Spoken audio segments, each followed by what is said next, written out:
बिस्मिल्लाहिर्रहमानिर्रहीम, अस्सलाम वालेकुम। रमज़ान का मुबारक महीना ख़त्म होने वाला है और ईद उल फितर की आमद है। मीठी ईद के मौके पे बहुत सी दावतें की जाती हैं और इन दावतों के मौक़ों पर मीठे तो बनते ही हैं। तो आज जो मैं मीठा बनाने की रेसिपी आपके साथ शेयर करने जा रही हूँ, ईद पे बनाने के लिए परफेक्ट रेसिपी है ये। बहुत ही फ्रूटी, जूसी और क्रीमी सा ये डेज़र्ट बन के तैयार होता है। तो अगर आप मेरे चैनल पे नए हैं तो चैनल को सब्सक्राइब कर लें। अगर आज की वीडियो अच्छी लगे तो एक प्यारा सा कमेंट कर दीजिएगा। वीडियो को आपने स्किप किए बगैर देखना है। तो चलें आए जल्दी से अपनी रेसिपी को स्टार्ट करते हैं। इस रेसिपी को बनाने के लिए मैंने यहाँ पे 2 कलर्स की जेली ले ली है। एक मैंने लिया है बनाना फ्लेवर और एक ले लिया है स्ट्रॉबेरी फ्लेवर। आप अपनी मर्जी के फ्लेवर्स भी ले सकते हैं।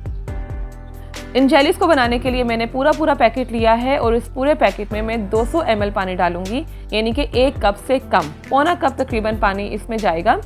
उबला हुआ गर्म पानी हम दोनों जेलीज़ में शामिल कर लेंगे। ज़्यादा पानी हमने शामिल नहीं करना वरना जेली हमारी पतली बनेगी, सख्त नहीं बनेगी। इस डेज़र्ट को बनाने के लिए हमें थोड़ी सी हार्ड जेली चाहिए होती है, बहुत हार्ड भी नहीं लेकिन बहुत नरम भी नहीं। तो ये परफेक्ट रेशो है जेली को बनाने के लिए। बहुत परफेक्ट रेसिपी के साथ ही जेली बनेगी। तो रूम टेम्परेचर पे ही हमारी जेली ठंडी हो जाएगी। इस रेशो के साथ अगर आप पानी डालेंगे तो हमें फ्रिज में रखने की भी ज़रूरत नहीं पड़ेगी। 15 से 20 मिनट में जेली हमारी रेडी हो जाएगी। तो दूसरा स्टेप है, हम यहाँ पे लेंगे रंगीन सेवइयाँ। एक पैकेट मिल जाता है बहुत आराम से 150 रुपये तक का, वो हमने यहाँ पे ले लिया है। 1 कप के करीब सेवइयाँ ले ली हैं। उबलते हुए पानी में सेवइयाँ शामिल की हैं और इन सेवइयों को हम उबालने के बाद छान लेंगे। तो तीसरा स्टेप है कस्टर्ड बनाने का। इसके लिए मैंने यहाँ पे लिया है 1 किलो दूध। 1 किलो दूध को मैंने बॉईल कर लिया है और जब दूध बॉईल हो जाएगा तो हल्की आंच में मैं इसमें कस्टर्ड शामिल करूँगी। कस्टर्ड की स्लरी बनाने के लिए मैंने 4 टेबलस्पून कस्टर्ड के लिए थे, जिसको मैंने 1/4 कप दूध में मिक्स कर लिया था और आहिस्ता आहिस्ता करके हम इसमें शामिल कर देंगे। इस डेज़र्ट को बनाने के लिए हमें कस्टर्ड बहुत थिक नहीं चाहिए और बहुत पतला भी नहीं चाहिए। नॉर्मल कंसिस्टेंसी का हमें कस्टर्ड तैयार करना है। कस्टर्ड हमारा तैयार हो चुका है। थोड़ा सा हम इसको पका लेंगे। 1 मिनट पकाने के बाद हम चूल्हे को बंद कर देंगे और कस्टर्ड को ठंडा होने देंगे। बहुत ही मज़े का ये डेज़र्ट है। आप इस डेज़र्ट को ज़रूर बनाइएगा इस ईद पे। जो भी इस डेज़र्ट को आपके हाथों से बना ये डेज़र्ट खाएगा वो आपकी तारीफ़ें करता नहीं थकेगा। इतना मज़े का ये डेज़र्ट बनता है। तो यहाँ पे कस्टर्ड हमारा रेडी हो चुका है, ठंडा भी हो चुका है। कस्टर्ड हमेशा जब भी ठंडा करना होता है तो साथ साथ हमने इसमें चम्मच को हिलाते जाना है ताकि इसके ऊपर क्रीम ना जमे और मलाई ना आ जाए और कोई गुठली वगैरह ना बने।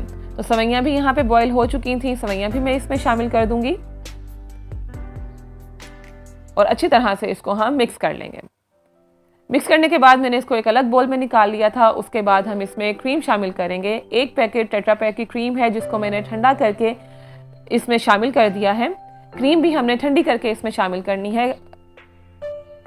उसके बाद मैंने कस्टर्ड में चीनी शामिल नहीं की थी। चीनी की जगह मेरे पास कंडेंस मिल्क था, जो कि मैंने 1/2 कप कंडेंस मिल्क इसमें शामिल कर दिया है। आप इसको ना भी शामिल करें तो कोई मसला नहीं है। आप सिंपल कस्टर्ड बनाते हुए चीनी शामिल कर दें। तो मेरे पास कंडेंस मिल्क पड़ा हुआ था जो कि मैंने इस्तेमाल कर लिया। कंडेंस मिल्क से भी इसका टेस्ट बहुत अच्छा हो जाता है, लेकिन अगर ना हो तो कोई ज़रूरी नहीं है कि आपने इसमें कंडेंस मिल्क शामिल करना है।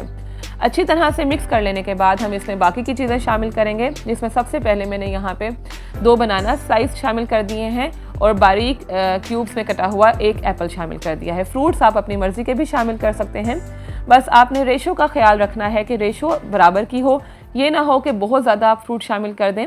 मुनासिब मकदार में आपने इसमें फ्रूट शामिल करना है। उसके बाद जेलीज़ भी जम चुकी थी जिसके मैंने क्यूब्स काट लिए थे, वो जेलीज़ भी मैंने शामिल कर ली हैं। थोड़ी सी जेलीज़ मैंने बचा ली हैं बाद में टॉपिंग के लिए। उसके बाद मैं यहाँ पे कॉकटेल शामिल कर रही हूँ। आप चाहें तो कॉकटेल शामिल ना करें, मज़ीद फ्रूट्स शामिल कर लें, जैसे कि आप इसमें ग्रेप्स भी शामिल कर सकते हैं, स्ट्रॉबेरीज भी ऐड कर सकते हैं, लेकिन मैंने यहाँ पे कॉकटेल शामिल किया है। कॉकटेल से भी इस मीठे का बहुत मज़ा आता है। तो तकरीबन आधा कप के करीब कॉकटेल मैंने इसमें शामिल कर दिया है। थोड़े से मैं इसमें अब शामिल कर दूंगी ड्राई फ्रूट्स, जिसमें मैंने थोड़े से बादाम और पिस्ता को क्रश करके शामिल कर दिया है। बहुत हेल्दी, क्रीमी और मज़ेदार सा ये डेज़र्ट बनता है। आप ईद के मौके पे होने वाली दावतों में भी इसको बना सकते हैं और ईद पे सबसे पहले जो मीठा खा के जाते हैं उस टाइम पे भी आप बना सकते हैं। सब लोग आपकी बहुत तारीफ़ करेंगे। इतना मज़े का ये डेज़र्ट बन के तैयार होता है।